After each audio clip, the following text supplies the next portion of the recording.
you start with a white canvas, and that is the entire volume. You need a white canvas, devoid of any ideas, preconceptions, plans, inspiration, any of those things that are expected to be present, I try to do without. A nice white, well-primed canvas is a big turn on. And then all of a sudden, you start thinking of colors, and you like the idea of a color, and you put it down, and then another color, and then you put it down, and then the interplay of colors calls for other colors. And it becomes almost like a game of colors. They color each other, they balance each other out, you find provocative contrasts that are interesting and provide a subject matter to work on, and they trigger more colors, and it takes a while, but they produce themselves basically as you make the painting. They conjure themselves these new colors. I may have no colors mixed, and I have to mix a color, and it comes up, oh, a color I haven't mixed in months. I know, but that's the color I want. You just thought of a color. Many times it's not just one color, it's a color combination. Two colors seem to be what really gets things going. The idea of two colors, of course, one goes first, but and it may change along the way, but the idea of two colors is very provocative, which is what really gets it going.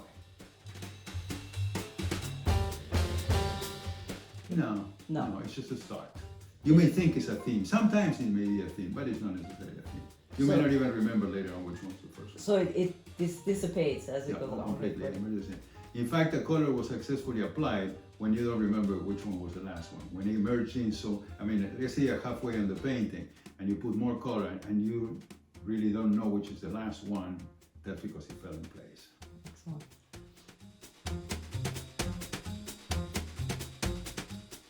Absolutely. So it's like a ladder, it builds. Yeah, it's more like a counterpoint than a ladder. Yeah, it's very much what I would imagine is a musical composition. To say, I'm not a composer, I have no experience whatsoever composing music, although I love music. But I expect it to be similar, you know, two notes and then more notes come in and they become a theme and stuff like that. With the colors is they start working with each other. They call on each other, and they're definitely balancing each other. Not only which is the color, but where they're placed. It has everything to do with it. But they're not necessarily adjacent. They could be high, low, middle. Oh yeah, they could be one on the top, on the bottom. It could be anywhere, but the distance between them is extremely relevant because they create a balance. So it's not random per se. Oh, no such a thing. Right. Not random at all. You get up with the idea of a color, you don't know what's going to happen. You don't know what the stroke is going to look like, where is it going to be. You just get up and you're going to, oh, let's put some green in there, this particular green, and you mix your green, all of a sudden you're applying the green, and you take a step back and you see where it's going to go, and you put it down. But you put it down without preconception of what's going to go. There's no sketch, there's no preconceived idea, there's no measuring of any kind. It just goes down, and you play by ear. Particularly if it's adjacent to another color and they're going to blend. I mean, through experience, you know more or less what to expect, but each time is different. Particularly a stroke itself, if it's fluid enough, sometimes they're very nice and straight, sometimes they are purposefully not straight because you require some kind of movement in here, like a wavy type of thing, some kind of motion. I enjoy that. So you don't know how it's going to fall, and sometimes you keep going and you keep going and you're straight and you're 5 minutes brushing the same thing over and over and over, and somehow it's just not doing it. Somehow you just keep going. You're enjoying the painting. You're painting one line and you keep going and looking for the right finish, and all of a sudden maybe the hand goes nuts or you relax the hand and you allow some flow, and all of a sudden it's a signature stroke that is gorgeous, and you go again and you just can't touch it anymore. Because it's there. When you can't touch it, you leave it alone. It rests. Yeah. I have no idea. They seem to be getting more complex in the same amount of space, I have gravitated towards 24 by 24 inches. I like that format very much. And they seem to be getting denser within those 24 by 24 inches. So I don't know, do what you want with that, but I don't know where it's going. I don't have a plan. I don't know, zero at all. I mean, I catch myself sometimes looking at the painting, tilting my head, And I realized, oh, that would be how it looks like if it's diagonal, but it's not a premeditated thing. It's not something that I do in order to accept a brush stroke or to come up with a brush stroke, nothing like that. I'm just painting.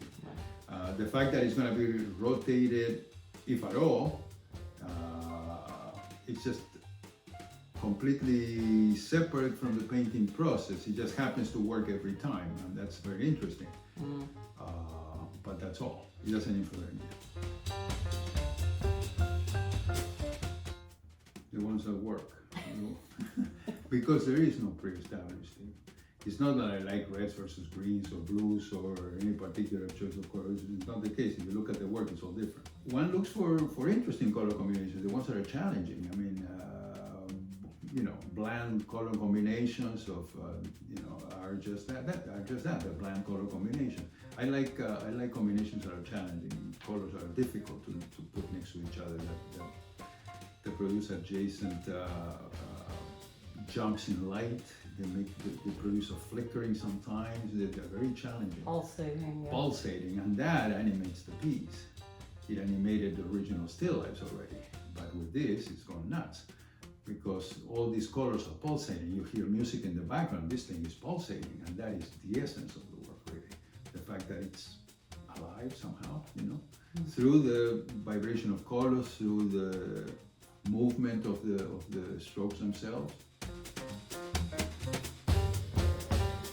Where is the joy coming from? What is that makes you so happy when people actually touch the work and spin it and reposition it? They make it their own. They actually, the moment they're repositioning, they are de facto making it their own. They are changing the piece and making it their own. It doesn't mean they have to take it home. But at that moment, it's their own piece. They're determining whether it's upside down or diagonal, whatever it is. They're interacting with it. And they're interacting with the work themselves. I don't have to be there. I could be looking from the other side of the room or through TV. It's not what it's a big turn on. It's the fact that they are having an exchange with the piece. They're making the piece alive in a way. Mm-hmm. Yeah, it is lovely. Yeah, and everybody's different. Everybody has a different opinion. It's just fantastic. Very lovely. Yeah.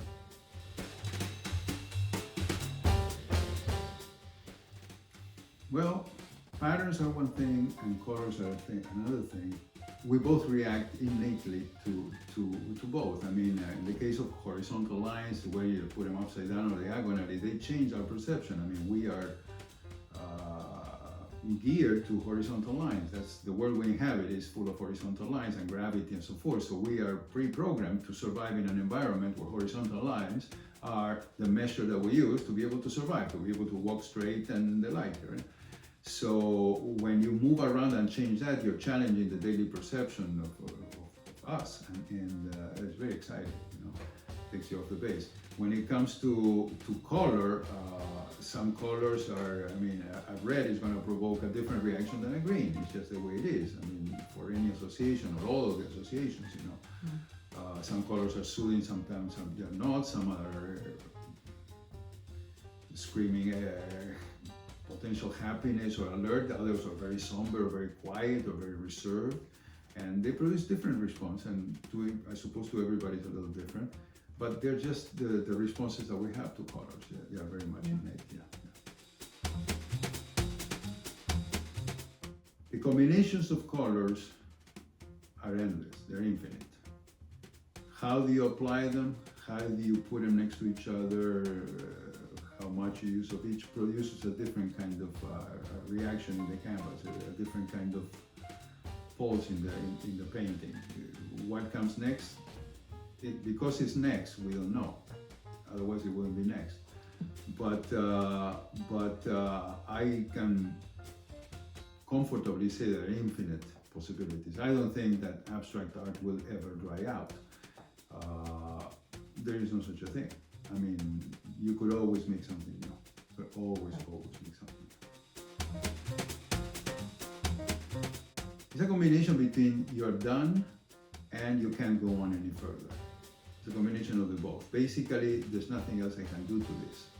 And you may or may not understand that the painting is finished or even be happy with it. Sometimes the result is quite wild and you accept it, it's finished all right.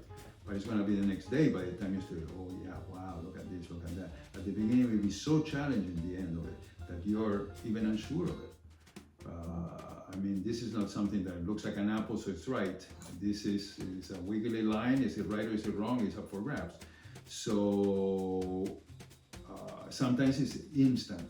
It's just done. Hey, done, yay, and that's it. Sometimes, yay, we're done, because you're done, because you finish applying colors. No more white space. You're done. I mean, and there's nothing else you can do when you're done. But you're still absorbing. You're still trying to understand what happened here. Sometimes you go really wild. And it takes a while for you to comprehend it. That doesn't mean you can continue. So at that point you're finished, because you can go on, because each line is where it should be, and you don't wish to change anything, or you cannot change anything because it's finished.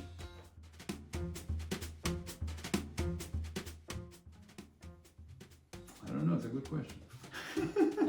I don't know, but it's there, all right. I mean, when you're painting, this color just happened.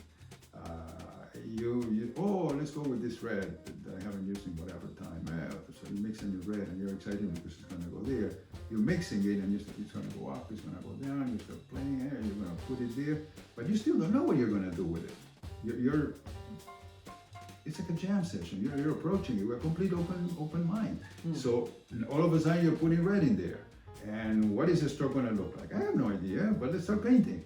And all of a sudden you love it, and you develop the certain line in this case, and or a combination of lines, or if it's adjacent to other colors, and it just develops. And at some point, it's beautiful. And you leave it alone. Again, like music, it flows. Hopefully it flows, right? Yeah. That's the plan. Sometimes, sure, yeah, but not a particular color. Sometimes I think that you should call them more like after images of the work. It's not like dreaming about the possibilities of color. It's not like, I'm gonna think, how about if this yellow? No, that's not the way it works at all. I mean, you may have memories of colors, or just colors flash into your head, but not in an analytical way. It's just more in a memory way, like after images almost. Yeah.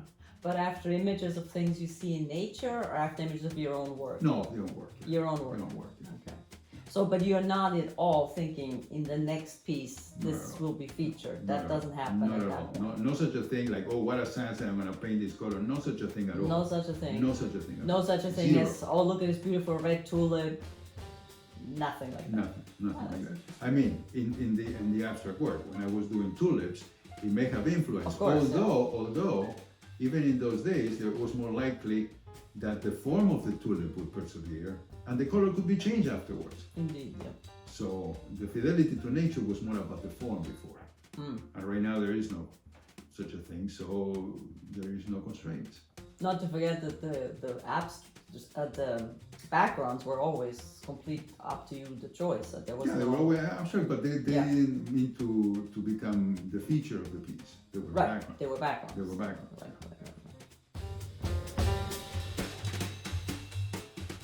There are many questionable points. There are many points that are uncomfortably questionable. The more, the better.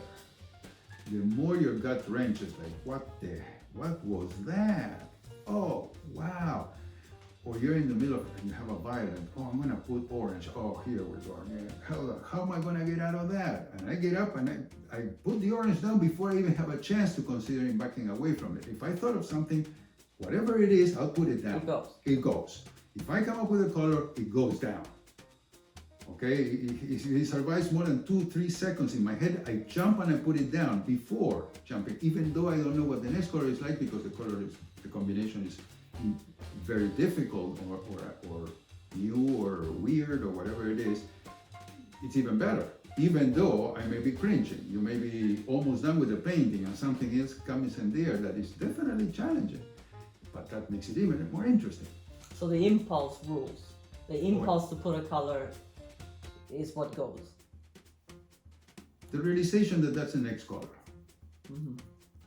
You're thinking what to do next, and you're just hanging out and looking at the work, and all of a sudden, how about that color? How about that color? That's the color. That's it. And you get up and you put it down before having a chance to back out, because the color could be really weird. No rationalizing. No rationalizing. You start rationalizing, you lose it. Yeah, I lose it. Yeah.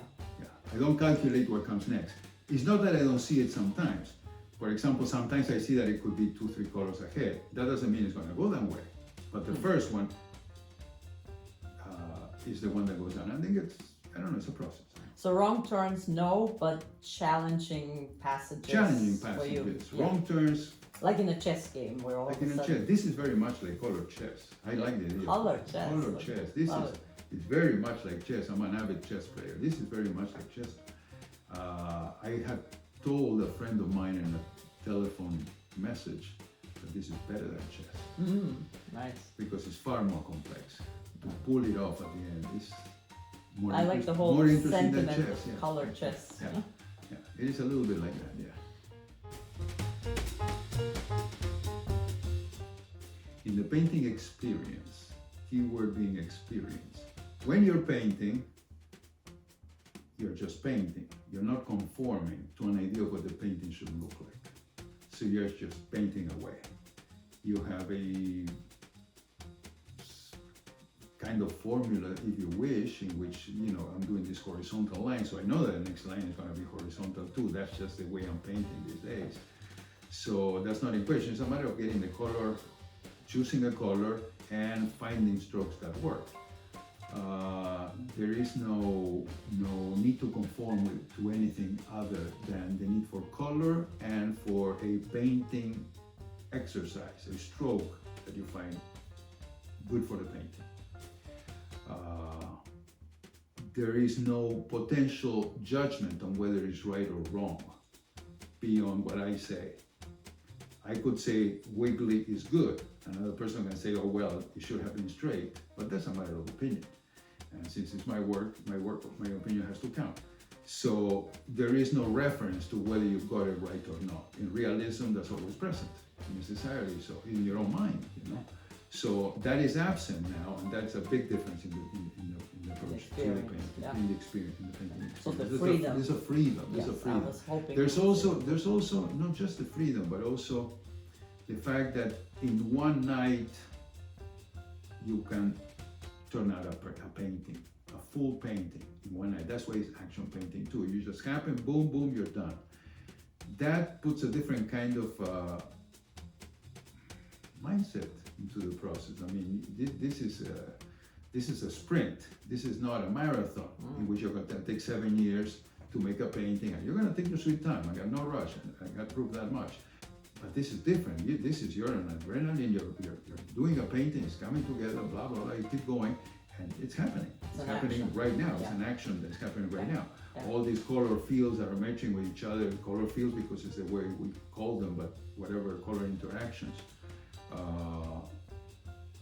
They all are coming together from nowhere. I mean, an hour ago they didn't exist at all. And they're all coming together right now, right here, they're happening. So it's very much action painting. It's like a jam session.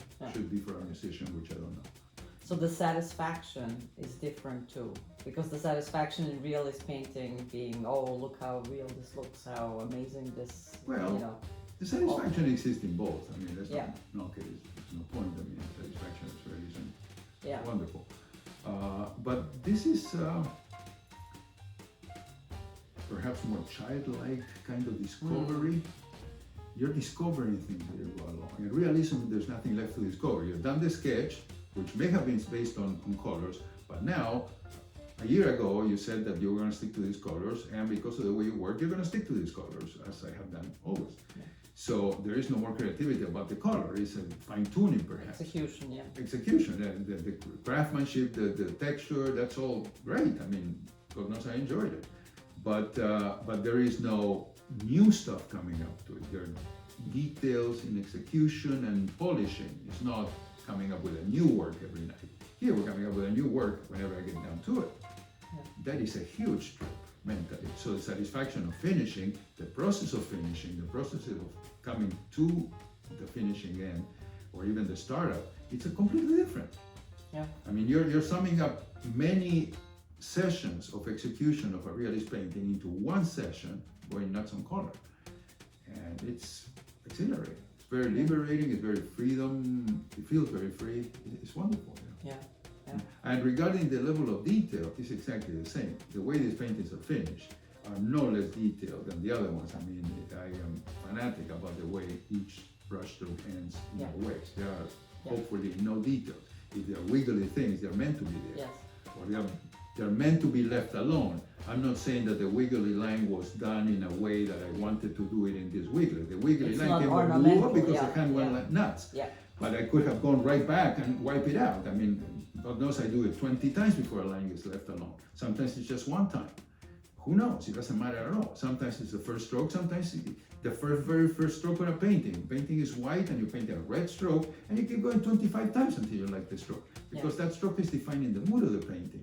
The painting is, if a stroke is flat, it conveys a certain mood. If the painting is already all wiggly, it conveys a different kind of mood. So you learn to keep going until the painting is progressing. You're making a composition with these lines and you're accepting the way it's going, and at that point, okay, now it's for another one, and it's almost automatic, the whole thing. You just let it happen.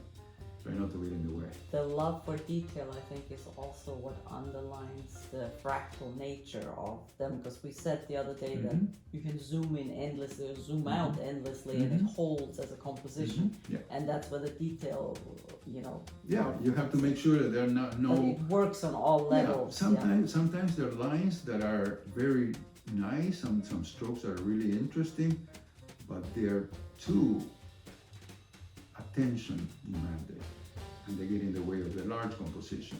So I just paint them over. It takes one second and it's gone. You never see it again. Sometimes I don't even take a picture. So whatever you see is something that I decided should stay. You can just continue Make the it way. disappear if you want. Well, you've done it 50 times before this one came up, 51, 52, until you like it. So the one that you left is the one that you liked. Yes. Regardless of the wiggliness or lack of thereof. It's producing an effect on the adjacent colors, on the adjacent lines, on the whole vibration of the piece. Interesting.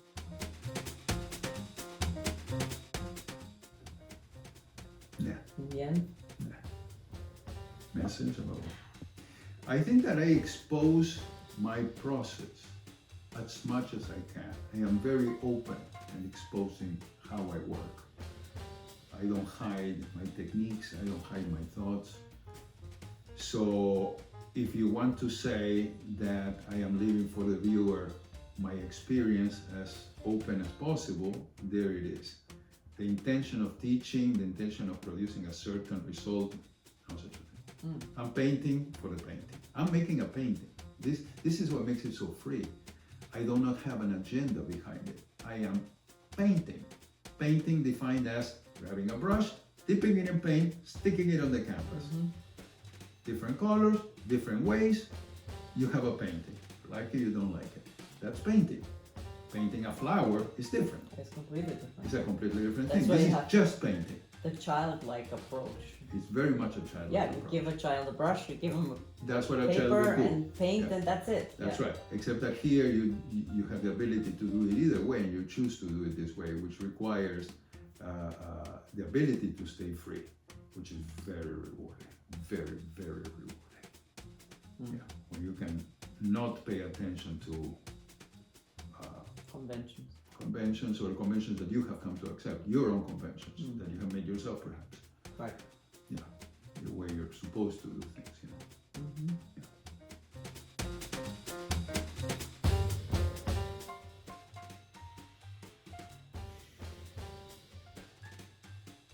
Who cares? Just make the work. Just make the work. The legacy is a compilation of what you did. Some people will like it, some people not. Some people may pay attention to not. Just do the work. Have a grand life, painting, doing what you want to do. And that's it. Don't worry End about all of the story. Well, I do worry. I mean, I do have a website that is manicured, and I finish my paintings well. And you make sure that they're well preservable. Exactly. That they're not, It's not. I there's am. no I am mistakes. very Yeah. aware of the effect Long of time. time, yeah. Exactly, and my will for the work to endure is the same as Preserve, any yeah. artist. I would like it to last forever. That's not Yeah. new. Yeah. But it's not how you approach the work. Yeah. That's a consequence that it's up for grabs. It depends on too many elements, and there's little you can do to influence. Not to mention, there is no direction in which you should want to influence it, Yeah. because it may not lead to a result that you think it will Exactly. lead to. So the it's- less you let pay it attention happen. to it, the better. It's an exploration of subject matter. I mean, my color palette has not changed that much over the years. If you look at my early abstract work, if you look at my still lifes themselves, allowing for development, they kept playing with strange color combinations, or however you want to call them, discordant or difficult or vibrant, or whatever you want to call them. I think that in my nature at the beginning, I was going for abstract work. I was starting to paint, applying paint on paper. I didn't have an agenda. So it's not like I had done as a child landscape paintings. It's not like I couldn't paint. I had some still lifes for the time. They're nice still lifes. Yeah. But I chose to go abstract because that was in my nature. And then I started trying to make an oeuvre, and you start all of a sudden deciding that a subject matter is called for. Yeah. And Cohesion between. cohesion, and it became interesting to go into realism. I was infatuated by realism, and to an extent that was interesting actually. I was so obsessed with precision. Obsessed is the right word, and with precision at all levels, you know. And that was my mantra at the time. That's what I like to do. The colors remain the same. That hasn't changed at all. So now we're going back to abstract, because basically, I don't know what the future holds, but for now, after 7 years painting Tuliporgi, I've reached the point where I'm comfortable reaching. I don't feel like exploring realism anymore. I do want to get on with exploring more color. That's where I have been shortchanged by myself. In the last 7 years, I was working on texture. I didn't do a single color exercise. Yeah. So I am exploring color, which is really what's in my nature more. Yeah. Well, nobody knows, but until I left the old studio, they didn't happen, and I was stuck for 7 years in one painting. So I'm pretty sure everybody would disagree on that. So I don't know. Would they have happened? I don't know. Yeah. I don't know. I think somewhat unlikely. I think there's some. I think that anything would be unlikely. Everything changes everything. So yeah. Now, so this but is I do give credit to the energy of Woodstock, because this has happened before. The still life I went from abstract to realism here in Woodstock. So somehow there's something about the energy of this place that makes me evolve to the next stage of work. Yeah. The last session of the Tuliporgi was the last time I was in the studio. And you were aware. Completely aware. Completely aware. The last 2 weeks I was finishing the painting. Yeah. And finishing, quote unquote, because I didn't know whether I was going to continue here. Yes. But I wanted to finish it. This painting, the Tuliporgi, was finished many times, was exhibited and everything. It was finished many times. Any painting may get finished many times. Yeah. And I wanted to be finished, just in case when I go to Woodstock, I want to do something different. And when we got here, I decided not to put it up on the easel, to force myself to open the floodgates. Open the floodgates, if you will. And you did. And you did. Yay. Yay. All right. Okay, that's it. All right. Thank you.